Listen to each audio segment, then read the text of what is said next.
देखिए, बहुत बड़ी संख्या में है।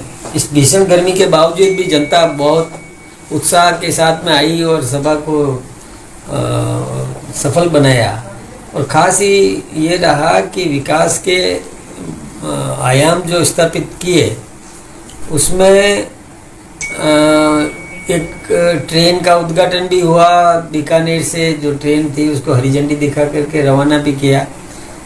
वहाँ करणी माता के मंदिर में प्रार्थना करके और देश के आम नागरिक के उज्जवल भविष्य की कामना उन्होंने की।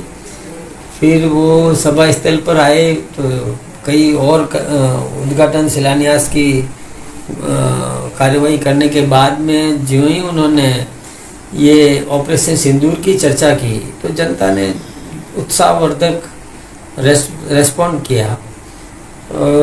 उन्होंने भी, प्रधानमंत्री जी ने भी मैं देश नहीं झुकने दूंगा, मैं देश नहीं मिटने दूंगा, सौगंध हमें इस मिट्टी की, ऐसा करके बहुत ओजस्वी भाषण दिया। और पाकिस्तान को खुलेआम चुनौती दी कि किसी भी प्रकार से यदि आतंकवादी घटना कभी भी की तो हमने अपनी सेना के तीनों सेनाओं को छूट दे रखी है कि वो किस तरीके से बदला लेगी। वो स्वयं सेना निर्णय करेगी। सेना को इतनी छूट दी है कि किसी भी प्रकार से यदि कोई भी घटना होती है, अप्रिय घटना होती है, तो तोड़ जवाब दिया जाएगा। और ऐसा नहीं संभव है कि पाकिस्तान हमारे यहाँ नागरिकों का खून बहाए और हम उसको पानी पिलाएं, यह संभव नहीं है। निश्चित रूप से पाकिस्तान की जनता की ऐसी स्थिति बन जाएगी कि वो अपने नेतृत्व पर और सेना पर भी इतना दबाव बनाए कि तुरंत भारत के साथ भारत की शर्तों पर समझौता करे।